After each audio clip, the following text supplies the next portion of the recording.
विवेक sir देखिए, अभी जो बात एलजी की कही रविंद्र जी ने, एलजी हो, राज्यपाल हो और अन्य संवैधानिक संस्था, हम लोग देख ही रहे हैं ना लगातार। आप ध्यान करिए कि जब तृणमूल कांग्रेस के सांसद मिलने गए थे तो क्या एटीट्यूड था जो हमारे देश के मुख्य चुनाव आयुक्त हैं, वो गेट आउट और क्या क्या बोलते हैं, गलत रिपोर्टिंग, गलत बात सरकार की ओर से ना आना। मैं आगे और चीजों पर बात करूंगा, लेकिन अभी इसी को फोकस करते हुए सोनम वांगचुक जो कह रहे हैं कि अब नहीं तो कब, और साथ में वो ये भी कह रहे हैं कि हम नहीं तो कौन, ये बड़ा अहम है। ये कहीं जो मैंने कहा कि ये डबल एक उसको, और मैंने ये भी कहा कि इफ एंड बट बहुत सारे हैं, बहुत सारा शंकाएं कुशंकाएं, लेकिन उसने जो अभिजीत दीप के हम लगातार इस पे बात कर रहे हैं, वो बहुत सी चीजें ओपन करके चल रहे हैं। और पहले ये था कि ये केवल सोशल मीडिया तक, अब सड़क पर आना, और फिर इसके साथ साथ आप जो ये खेल होते हैं, ये यूथ है, युवा है। अभी मैं आगे पूछूंगा रामचरण जोशी साहब से कि वो वानर सेना और वो दौर भी था, तो यूथ से आप, वो भी बहुत आज के दौर में सब कुछ है उसके हाथों में, बहुत कुछ कर सकता है। तो एक सब पर आपका अपना क्या प्रतिक्रिया होगी, आपका अपना क्या ऑब्जर्वेशन होगा इस पूरे सिलसिले को लेकर? संजीव जी, सबसे पहले तो मैं ये कहूंगा कि ये बहुत ही भारत के इतिहास का एक बहुत ही डिफाइनिंग मोमेंट साबित हो सकता है। अभिजीत दिपके क्या दिमाग में प्लान लेकर आए हैं, उनकी क्या कहीं यहाँ जो बैठे हुए उनके समर्थक है उनके साथ में कुछ बातचीत हुई है, कुछ कोऑर्डिनेशन हुआ है, कुछ उन्होंने पहले से ही कोई प्लान बनाया है। क्या है, किस तरह का आंदोलन वो छेड़ने की बात कर रहे हैं, और क्या उसको वो तार्किक अंत तक, उसके लॉजिकल एंड तक ले जाने की क्षमता रखते हैं, या फिर उनकी मंशा है उसको तार्किक अंत तक ले जाने की। अगर ऐसा है तो ये जरूर एक बहुत ही डिफाइनिंग मोमेंट भारत के इस इतिहास के दौर में साबित होगा, इसमें कोई शक नहीं है।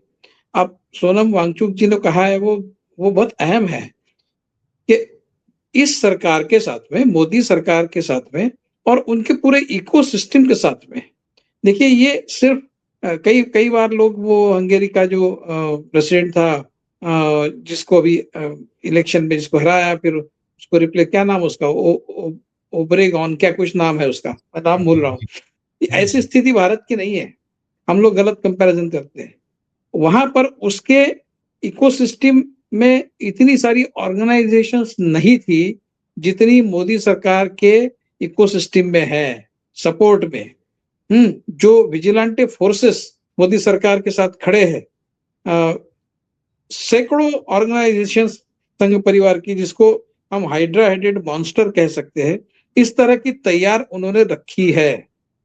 जब दूसरी तरफ से हमला होगा, मतलब हमला, मतलब मैं फिजिकल स्कफल की बात नहीं कर रहा हूं, जब ये सारे युवा सड़क पर आएंगे तो हो सकता है कि मोदी सरकार के इकोसिस्टम के जो ये विजिलेंटे फोर्सेस है, ये भी सड़क पर आ सकते हैं, और एक गृह युद्ध जैसी स्थिति भारत में बन सकती है। एग्जैक्टली क्या प्लान है अभिजीत दिपके का, और उसको काउंटर करने के लिए नरेंद्र मोदी सरकार का क्या प्लान है, इसके बारे में हमको कुछ पता नहीं है। लेकिन सोनम वांगचुक जी ने कहा है, वो सही है कि अब नहीं तो कब। मैं उसको थोड़ा सा इम्प्रोवाइज करके ये कहूंगा, अब नहीं तो कभी नहीं। ये बहुत ये बहुत मोमेंटस ऑकेजन है, इसको इनकैश करना बहुत जरूरी है।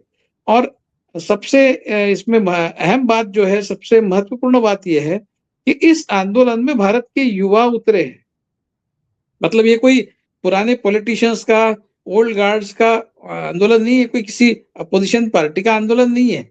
ये स्वयं स्फूर्ति से सरकार के खिलाफ खड़े हुए युवाओं का आंदोलन है। ऐसे कुछ आंदोलन भारत के इतिहास में भी पहले हुए, इमरजेंसी से पहले, हमको पता है। दुनिया के हर देश के इतिहास में युवाओं के आंदोलन बहुत ही महत्वपूर्ण साबित हुए हैं। भारत के इतिहास में अब ये वो स्थिति आज बनी है। मोदी सरकार ने जो भी पिछले 12 साल में जो कुछ भी किया, जिसका एक ट्रिगर हमको देखने को मिला, नीट की परीक्षा और सीबीएसई की परीक्षा का जो फियास्को हुआ, और उसके वजह से युवाओं की जो बुरी स्थिति हुई, युवाओं को जो तकलीफें झेलनी पड़ी, और जिस तरह का अफरा तफरी का माहौल पूरी तरह से जीरो एडमिनिस्ट्रेशन, मतलब जिस तरीके से वो पर्टिकुलरली सीबीएसई के एग्जाम और नीट के एग्जाम जिस तरीके से चलाई गई, जिस तरीके से कंडक्ट की गई, वो पूरी तरह से 100% इनकॉम्पिटेंस और केयरलेसनेस, और कहीं ना कहीं सरकार के लोग भी उन क्रिमिनल्स के साथ में जुड़े हुए हैं जिन्होंने ये सब इसको अंजाम दिया है। अब ब्लैकलिस्टेड कंपनी को आप ऑन स्क्रीन मार्किंग का कॉन्ट्रैक्ट देते हैं, मतलब किस तरह की ये क्या सुशासन है, ये क्या रामराज्य है? जिस तरह की बातें मोदी जी करते हैं कि भ्रष्टाचार का निर्मूलन करना है, और जिस तरह से भ्रष्टाचारी लोगों को पूरी तरह से पार्टी में लिए है इन्होंने, उसी तरह से सारे कॉन्ट्रैक्ट्स जो है वो भ्रष्टाचारी लोगों को अपने दे रखे हैं। मतलब नीट की परीक्षा में जिन लोगों ने पेपर लीक किए हैं, उनके एंटीसीडेंट्स के बारे में अभी तक किसी ने कोई स्टोरी नहीं की। ये सारी जो पर्टिकुलरली महाराष्ट्र के मोटे गांवकर, वो 3 मनीषाएं है, एक कोई हवलदार है, एक कोई वाघमारे है, और एक कोई मांडरे है, और कुलकर्णी है, जो टीचर है, मेल टीचर जो है कुलकर्णी है। तो ये सारे जो लोग हैं, ये क्या ये आरएसएस के इकोसिस्टम से आते हैं? इसके बारे में किसी ने अभी तक तहकीकात नहीं की। मुझे बहुत आशंका है ये सारे आरएसएस के इकोसिस्टम से आते हैं, क्योंकि जो मोदी सरकार का रवैया रहा है, जितनी भी स्कीम्स, जितनी भी योजनाएं और जितनी भी अपॉइंटमेंट्स मोदी सरकार के दौरान हुई है पिछले 12 सालों में, उसमें ज्यादातर आरएसएस से जुड़े हुए लोग ही उन्होंने लिए। कहीं भी आप देखिए, यूनिवर्सिटी के वाइस चांसलर से लेकर आईआईटी के डायरेक्टर्स तक सारे आरएसएस के इकोसिस्टम से जुड़े हुए, या फिर आरएसएस के स्वयंसेवक, उनको उन्होंने इन सारे सिस्टम्स का हेड बनाया है। उसमें पूरी तरह से जो कब्जा है इन सारी इंस्टीट्यूशंस का, ये गोबर छाप लोगों ने लिया है। मतलब गोबर छाप इसलिए मैं कह रहा हूँ क्योंकि गाय के गोबर को सबसे महत्वपूर्ण रिसर्च का विषय मानते हैं सारे आरएसएस के लोग। तो ये सारे जो गोबर छाप लोग हैं, ये सारी इंस्टीट्यूशंस के हेड बने हुए हैं। अब ये एनटीए जो है, इस एनटीए के जो लोग हैं, नेशनल टेस्टिंग एजेंसी के लोग, वो किसको पेपर लीक का, पेपर सेटिंग का काम देंगे, किसको इन्विजिलेशन का काम देंगे? वही लोग उन्हीं लोगों को देंगे जो इनको, जिनके इकोसिस्टम का पार्ट है। तो ये सारे जो पकड़े गए लोग हैं, क्या ये आरएसएस से जुड़े हुए लोग हैं? इसकी तहकीकात अभी तक हुई नहीं है। नहीं। कोई हिम्मत नहीं करता इस तरह की स्टोरी करने का। लेकिन मुझे जी। बहुत आशंका है कि ये सारे आरएसएस से जुड़े हुए लोग हैं। तो कहने का मतलब ये है कि पूरी सिस्टम को अंदर से जिन्होंने खोखला कर दिया है, और पूरी तरह से आरएसएस का होस्टेज बना के रख दिया है पूरे देश को, पूरी सिस्टम को, उसके खिलाफ ये जो आवाज अभी उठ रही है, ये निर्णायक स्थिति में अगर नहीं पहुंचती है तो फिर इसका कोई फायदा नहीं। ये एक फ्लीटिंग फैंसी की तरह आई और गई। इस तरह का कोई मूवमेंट इस देश को भी नहीं चाहिए, क्योंकि अगर ये मूवमेंट फेल हो गया तो फिर आने वाले समय में भारत के लिए बहुत लंबे समय तक कोई आशा की नई किरण बनने का कोई चांस नहीं है। क्योंकि देखिए, जो विपक्ष है, अभी तक तो विपक्ष ने सड़क पर आना चाहिए था, लेकिन विपक्ष सड़क पर अभी तक नहीं आया। पहले चरण खत्म करिए, मैं एक जो चीज लूंगा, आप करिए, कंप्लीट करिए, आप करिए, फिर मैं आगे बढ़ता हूँ। जी जी, मेरा कहने का मतलब है कि विपक्ष जो है वो अभी तक सड़क पर आते हुए हमने देखा नहीं। राहुल गांधी ने 2 यात्राएं निकाली, लेकिन वो किसी सरकार के एक पर्टिकुलर नीति के खिलाफ आंदोलन नहीं था। वो तो ओवरऑल सरकार के आइडियोलॉजिकल एक जो बैटल था, उसका एक वो नतीजा था। सरकार के खिलाफ जो आइडियोलॉजिकल बैटल चल रहा है उसका नतीजा था। लेकिन कोई सरकार की गलती की वजह से लोगों का जो आम जनता का जो नुकसान हुआ है, उसके खिलाफ सड़क पर आकर आंदोलन करने का जो दौर है, हमने बहुत पीछे छोड़ दिया है। वो हमने पिछले कई साल, क्योंकि लोग डरते भी हैं। अब जब ये कॉकरोच जनता पार्टी का जन्म हुआ, उदय हुआ, उसके बाद फिर हमने देखा है कि कांग्रेस पार्टी जो है वो नीट की परीक्षा को लेकर सड़क पर आई है। क्योंकि अब ऐसा है कि इनिशिएटिव अगर बहुत ही एक नई, एक कोई नया फोर्स आता है सरफेस पे, और वो पूरी तरह से इनिशिएटिव ले जाता है, तो विपक्ष को कुछ ना कुछ हाथ पैर तो हिलाने होंगे। तो वो कर रहे हैं, अच्छा है, अच्छा है। तो कहने का मतलब ये है कि अभी अपोजिशन ने भी इनके साथ में जुड़ जाना चाहिए। ये प्रेस्टीज इशू, ईगो वॉर नहीं होना चाहिए कि क्रेडिट किसको मिल रहा है। क्योंकि अगर ये देश के भविष्य का अगर सवाल है, तो इसमें जो ट्रेडिशनल अपोजिशन पार्टीज है वो, और ये जो नए युवा अभी एक आंदोलन के रूप में इकट्ठा आए हैं, वो सब सारे एक होकर मोदी सरकार का एक निर्णायक, इस लड़ाई को निर्णायक दौर में ले जाने का समय आ गया है। इसका ध्यान रखते हुए इस आंदोलन को आगे बढ़ाए तो कुछ होगा, वरना ये एक फ्लीटिंग फैंसी जिसको कहते हैं अंग्रेजी में, एक दौर आया, छोटा सा एक समय इस देश ने देखा, एक छोटा सा आंदोलन देखा, एक बहुत उबाल देखा, और वो उबाल जो है जैसा चाय उबलती है और फिर ठंडी हो जाती है, उस तरह से ये ना हो, इसके लिए सबको इकट्ठा आके सड़क पर आकर इस लड़ाई को अंतिम दौर तक ले जाने की तैयारी रखनी। देखिए, अभी मैं एक देख रहा था, एक आज वीडियो आया, जैसे अभी एक बात अमेरिका की हुई, हमने देखा वो टेक्सास के फ्रेस्को से आया है एक वीडियो, उसमें हमारे ध्वज का खुलेआम अपमान कर रहे हैं। हम वो नहीं दिखा सकते, हमारे पास क्लिप भी है, वो सबने देखा और दर्दनाक है। आप उस अमेरिका के सब कुछ मान रहे हो, जो कैसे जैसा कह रहा है, वहां यदि ये सब हो जाए, उसके बाद वो कहीं वो कह रहा है फेक इंडिया के नारे लगा रहा है। ये कितना दुखद है, आप जिस पे भरोसा कर रहे हो उसी देश में, और वहां वो किस लिए उसकी है कि जो भारतीय प्रवासियों की जो संख्या वहां है उसके अकॉर्डिंग वो सब कर रहे हैं। तो ये आप कहते हो देश नहीं झुकने दूंगा, देश नहीं मिटने दूंगा, इस तरीके सीन, और ये जो हमने दिखाया अभी पहले, आप ये सोना बेचने जैसा, आप खुद आके क्यों नहीं बोलते हुजूर कि ये है, यहाँ नहीं आते आप सब कुछ में मन की बात करते हो तो छुपा जाते हो, आप उन बच्चों की बात नहीं करते। गया संडे आपने देखा, करिएगा एक टिप्पणी आपकी, फिर मैं विवेक नहीं, बिल्कुल संजीव जी, मैंने भी वो वीडियो देखा है और वो बहुत ही दुखद है, मतलब, और ये वो दिखा नहीं सकता, अच्छा नहीं लगता, हमारा ध्वज है। नहीं, ऐसा है कि ये जो बदलाव पश्चिम में आया है, बाकी देशों में जो आया है, भारतीयों के प्रति नफरत का जो दौर शुरू हुआ है, ये कोई साधारण सा संयोग नहीं है कि ये मोदी सरकार के सत्ता में आने के बाद ये सारा ट्रेंड जो है वो बढ़ता जा रहा है।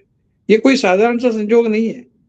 इसका सीधा मोदी सरकार की नीतियों और मोदी सरकार को के समर्थक जो जिस तरह से भारत में और विदेशों में तमाशे कर रहे हैं, आप देखिए इस तरह के वीडियो भारत के लोगों के बारे में पहले कभी हमने देखे नहीं, कि किसी मॉल में जाके जय श्री राम कह रहे हैं।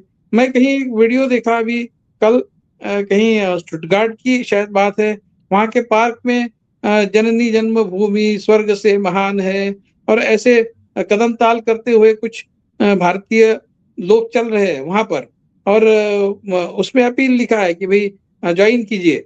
मतलब आप वहां पर रह रहे हैं, आप वहां की खाते हैं, आप पर नौकरी करते हैं, वहां के सिटीजन है, और आपका दिल जो है वो भारत के लिए दुखता है।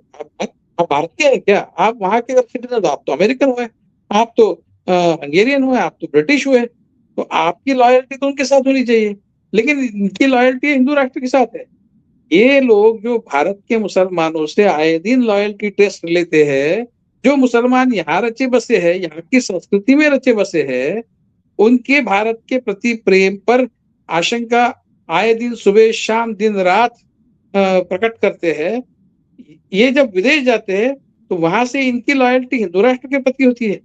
तो ये सारे वीडियोस पिछले सड़क पर जय श्री राम के नारे लगाते हुए जा रहे हैं। मैंने अभी उसका भी एक वीडियो देखा कि अब भारत में जो कुछ भी हो रहा है उसके लिए कुछ एजिटेशन वहां चल रहा है। भाई क्या है, अगर आप अमेरिकी नागरिक है, आप ब्रिटिश नागरिक है, आप ऑस्ट्रेलियन नागरिक है, तो आपका क्या संबंध है भारत के साथ में?